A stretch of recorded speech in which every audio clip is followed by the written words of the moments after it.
Hi, I'm Irving, and I'm an Adamaniac.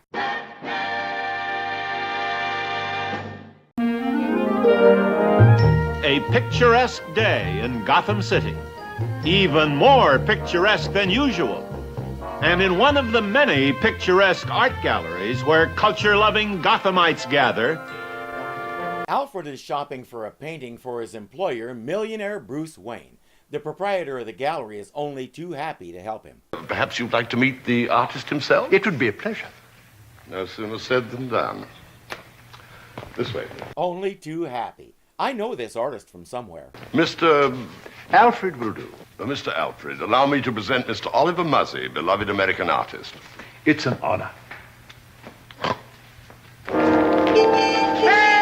This is an outrage! The Joker declares all of these paintings terrible, not art at all, and proceeds to spray multicolored paint all over them. Take this and that! Take that!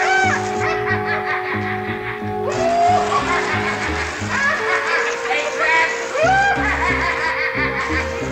that! Alfred slips into another room and calls Bruce to let him know what's going on. Bruce and Dick head for the bat poles while the Joker continues his vandalism. What happened to the signs, Bruce? Alfred removed them to put a new coat of paint on the bat poles. Good old Alfred. Then how do I know I'm on the right pole? Those signs are important. They race to the gallery and start knocking Joker's men around. Joker retaliates.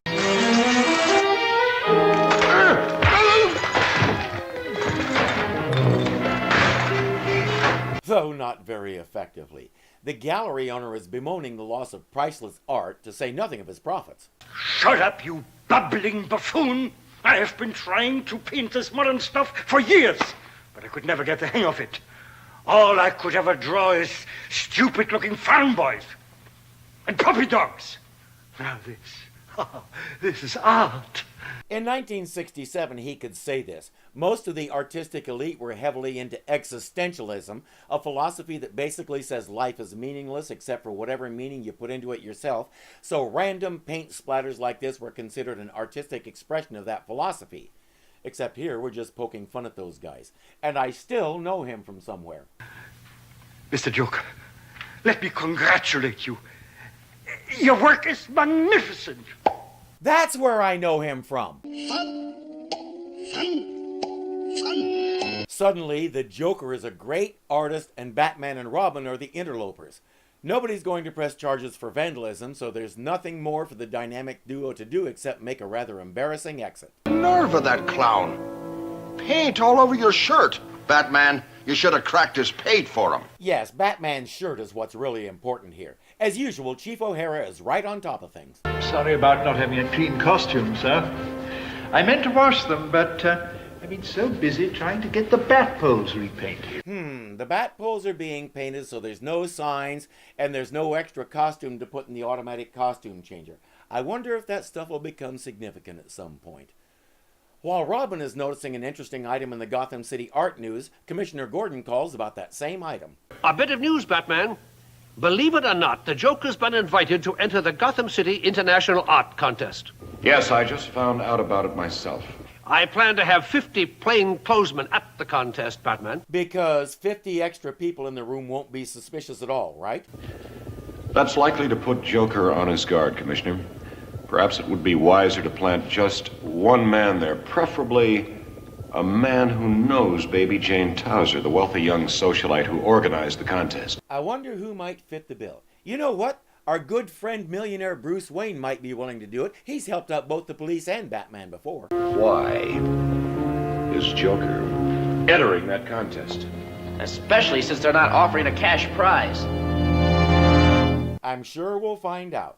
Let's meet the contestants. I'd like to introduce the 5 world-famous artists who are competing. That's Baby Jane Tozer, whose daddy is filthy rich. We know that because she never misses a chance to remind us. She's a trust fund spoiled brat who has no clue about anything, really. But the Joker has completely taken her in. If she had half the brains of a stale loaf of bread, she could easily become a Harley Quinn type. But as we know, for this Joker, the ditzier the better. She definitely fits the bill. The renowned Spanish artist, well known for his pink and blue periods, Mr. Pablo Pincus.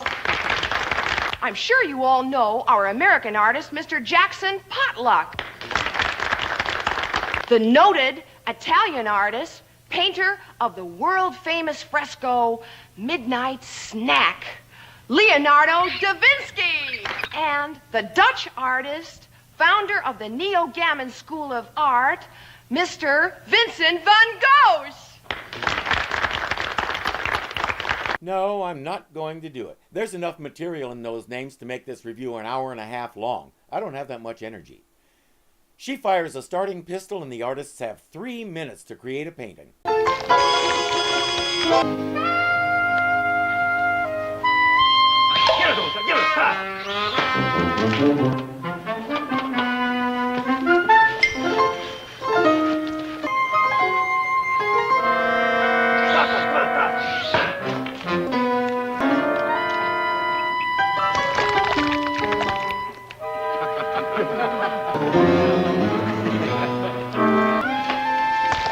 The audience is alternately laughing and going, eh?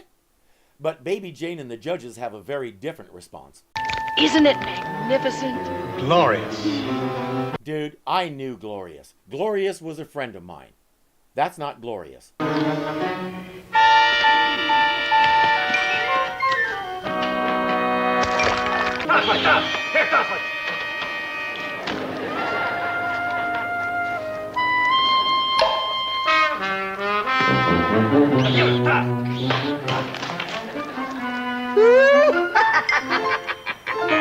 Baby Jane notices that Joker has yet to put any paint on the canvas. My dear, I've almost finished.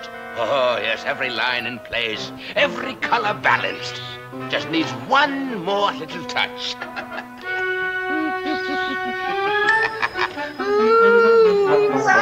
Voila. When it's time for judging, she and the others have kind of lackluster comments about the other artists' work. Interesting use of color. A fine example of neo-realism. Come on, he just made that word up. Excellent harmonic composition. The monkey says, yeah, I know. Hurry up and give me my prize. I got things to do. A fine study in abstract. And then we get to the Joker's painting. What is that? My painting is titled Death of a Mauve Bat. Where is the bat? Well, the bat, gentleman, is dead. It died in 1936, a very bad year for bats. Of course, the bat is dead. It's symbolic. In 1952, a composer named John Cage wrote a piece called 4 minutes 33 seconds. A pianist sits down at the piano and does nothing for that length of time. The piece has 3 movements. You can buy the sheet music to it. You can buy recordings of it. Most of the sources say he was going for ambient sound and making that into music. I say he was laughing all the way to the bank. But there really is an artistic precedent for what the Joker did right there. There's absolutely no doubt about who the winner is. I kind of like what the monkey did. I think our decision should be unanimous.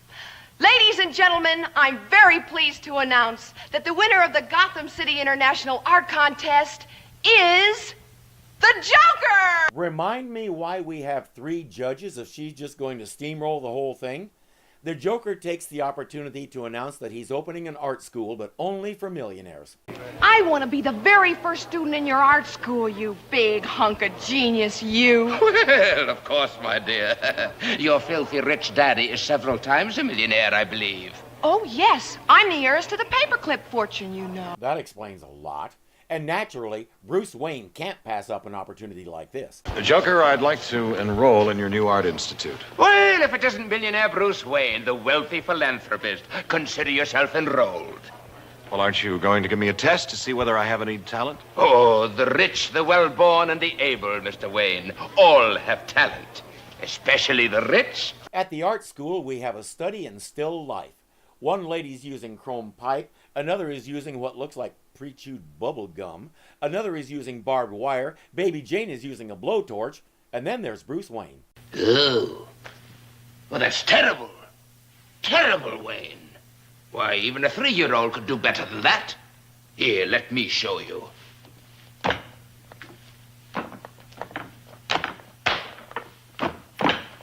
there, that's more like it. Yes, I see what you mean. That's about the level of a 3-year-old. I do the jokes around here, Wayne. Bruce keeps baiting him until the Joker has had enough. Come in, boys. No heroics, Wayne, or the women might get hurt. I should have known someone like you would hide behind the women. Ooh, them's fighting words. Joker, how could you? Tut, my dear. We otters should not be judged by ordinary standards. We're a very special breed. You're a special breed, all right. Button your lip, Wayne, or you'll be buttoning your shroud. You'll all be happy to learn that ransom notes have already been sent to your families. You each own a valuable Renaissance art collection, which will be delivered to me in exchange for your lives. Bruce has a homing device in his pocket, and he has an emergency communicator on his lapel. Unfortunately, Joker has tied him and the others up so he can't reach his lapel to activate it. He should have put it in his shoulder pad so he can just go like this. In the Batcave, Robin is getting concerned when Gordon calls. I'm afraid we put our friend Bruce Wayne in terrible danger. Joker's kidnapped the entire art class and sent out ransom notes, and we don't even know where he's holding them. Holy hostage. I think Batman and I can find him, Commissioner. Will you need help? We can handle it. If the police show up, innocent people might be hurt. They've already pinpointed Bruce's location thanks to the homing device. Robin works out a convoluted way to get there without driving, and off he goes. Let's be real for just a second. What cop is going to pull over the Batmobile no matter who's driving it? Name's Courageous. Captain Courageous. Okay, you got me there. Robin arrives at the art school/hideout. Joker! What?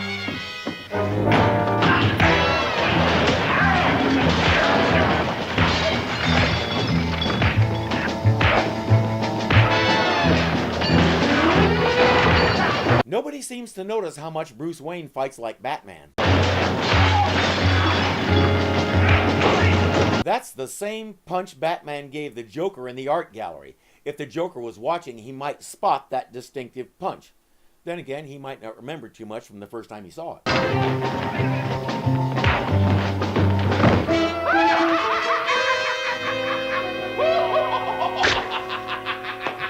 After all that punching, all it took was 3 guys holding Bruce's arms and Robin falling face first into whatever that is.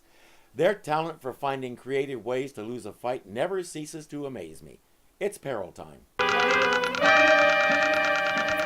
Holy hamburger, I'll be cut to pieces by these blades. The Joker calls it a mobile. Those are razor-sharp knives, and supposedly they're gonna slice Robin into cold cuts. Except notice something odd about them.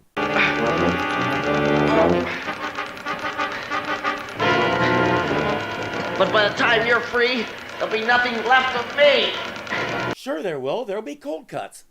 Bruce is tied to a chair and is being forced to watch those blades threaten Robin. And that's all they're doing because, in case you hadn't noticed, they're not coming anywhere near him and none of them is moving any closer to him. He's perfectly safe except that he might get motion sickness. But the peril is supposed to be that the blades are slowly moving closer and closer to him, even though we can't see it. We have 23 and a half hours to wait. How close will they have come by then? We know how to find out. I'm Irving, and I'm an Adamaniac.